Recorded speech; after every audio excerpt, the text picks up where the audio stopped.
ความโลภคือไฟที่เผาไหม้ใจตนยิ่งเติมเชื้อเพลิงลงไปมากเท่าไหร่ไฟนั้นก็ยิ่งกลืนกินความเป็นมนุษย์ไปมากเท่านั้นอาตมาชื่อศิลป์เป็นเพียงพระธุดงค์ธรรมดาที่จาริกไปตามป่าเขาเพื่อแสวงหาความสงบและโปรดเวไนยสัตว์คืนนี้กลิ่นคาวเลือดและเสียงร้องไห้นำพาอาตมาที่หมู่บ้านแห่งนี้หมู่บ้านที่ถูกปกคลุมด้วยความกลัวทันทีที่ก้าวพ้นเขตพันไม้ชาวบ้านต่างปิดประตูลงกลอนซ่อนตัวอยู่ในมุมมืดไม่มีใครกล้าแม้แต่จะจุดตะเกียงผู้ใหญ่บ้านเล่าด้วยเสียงสั่นเครือว่าทุกคืนวันพระจะมีสัตว์เลี้ยงและบางครั้งก็เป็นเด็กหายตัวไปอย่างไร้ร่องรอยต้นเหตุของความวิปลาสทั้งหมดมาจากเรือนไม้สักหลังใหญ่บนเนินเขานั่นเรือนของเสียเสงเศรษฐีผู้ร่ำรวยที่สุดในย่านนี้เสียเสงสร้างเนื้อสร้างตัวจากการขูดรีดเขาปล่อยกู้ดอกเบี้ยมหาโหดยึดที่นาชาวบ้านจนทรัพย์สินกองท่วมหัวแต่ความโลภไม่เคยมีจุดสิ้นสุดเขาหันไปพึ่งคุณไสยมนต์ดำเพื่อเรียกทรัพย์โดยไม่รู้เลยว่าสิ่งที่เขาเชิญเข้ามาคือปีศาจเมื่อบุญเก่าหมดลงบาปกรรมที่ก่อไว้ก็เปิดทางสิ่งที่สิงสู่อยู่ในร่างของเขาตอนนี้ไม่ใช่คนอีกต่อไปทันทีที่ก้าวเข้าสู่ห้องนอน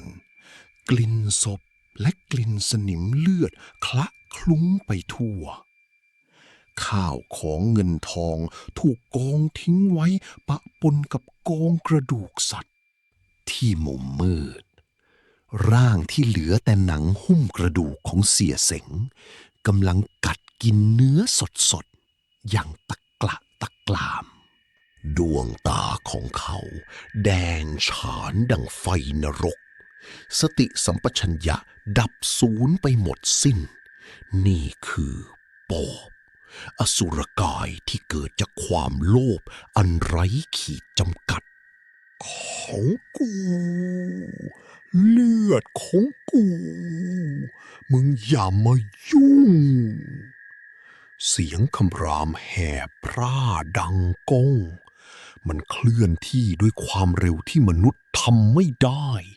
ไต่ขึ้นไปบนเพดานอาตมาไม่ถอยหนีความตื่นตระหนกคืออาหารชั้นดีของมารสิ่งเดียวที่จะหยุดความมืดได้คือแสงสว่างแห่งสติมันกระโจนลงมาหมายจะฉีกเนื้อกรงเล็บแหลมคมพุ่งตรงมาที่ลำคอหมายจะปลิดชีพผู้ที่ขัดขวางการกินของมันนะโมพุทธายะอาตมากระแทกไม้เท้าลงพื้นจิตที่ตั้งมั่นก่อเกิดเป็นกระแสพลังพุทธคุณแผ่ขยายออกไปร่างอสุรกายถูกกระแทกกระเด็นเสียงกรีดร้องโหยหวนดังก้องเมื่อสัมผัสกับแสงแห่งธรรมเพราะความบริสุทธิ์คือสิ่งที่ความมืดหวาดกลัวที่สุดแต่ความยึดมั่นถือมั่นของมันรุนแรงนักมันรวบรวมพลังอาถรรพ์บังคับให้สมบัติและเศษทองคำที่มันหวงแหนพุ่งเข้าใส่อาตมาราวกับหาฝนอาตมากำหนดจิตบริกรรมคาถากำแพงแก้ว7 ชั้นอักขระธรรมเรืองแสงปรากฏขึ้นตรงหน้าเป็นดังเกราะคุ้มภัย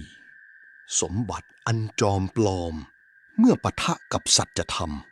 ก็แหลกสลายกลายเป็นเพียงเท่าธุลีไม่มีสิ่งใดจีรังยั่งยืนอาตมาก้าวเดินเข้าหามันอย่างช้าๆไม่ใช่ด้วยความโกรธแค้นแต่ด้วยความเมตตาหวังจะดึงจิตวิญญาณที่หลงผิดนี้ให้ตื่นรู้มันพุ่งเข้ามาดิ้นรนเฮือกสุดท้ายอาตมาจึงตวัดสายสิญจน์สวดยัตติพันธนาการร่างที่เต็มไปด้วยบาปนั้นไว้ให้หยุดการเบียดเบียนอาตมามองลึกลงไปในดวงตาสีเลือดนั้นมองดูตัวเองเถิดโยมสิงห์ทรัพย์สินที่หามาได้ตอนนี้มันช่วยบรรเทาความทุกข์ทรมานได้หรือไม่จงปล่อยวางสิ่งที่ไม่ใช่ของเราจงกลับคืนสู่สภาวะเดิมเถิดนิ้วชี้สัมผัสที่กลางหน้าผากแผ่กระแสเมตตาขั้นสูงสุดสลายความอาฆาต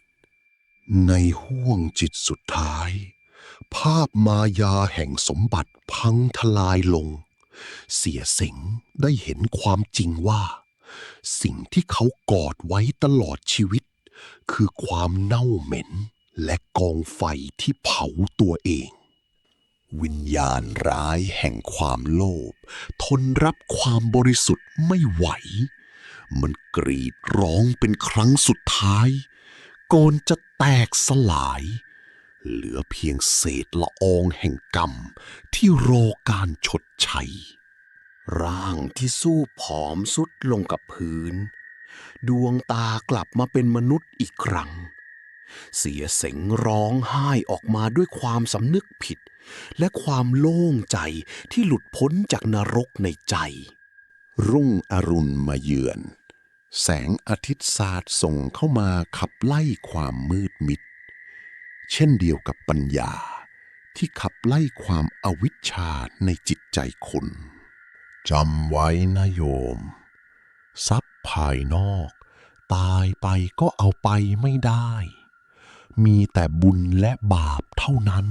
ที่จะติดตัวเราไปทุกภพทุกชาติจงใช้ชีวิตด้วยความไม่ประมาทเถิดภารกิจที่หมู่บ้านนี้จบลงแล้วแต่อวิชชาบนโลกนี้ยังคงมีอยู่อีกมากอาตมาจะออกเดินทางต่อไปเพราะหนทางแห่งการโปรดสัตว์ยังไม่มีวันสิ้นสุด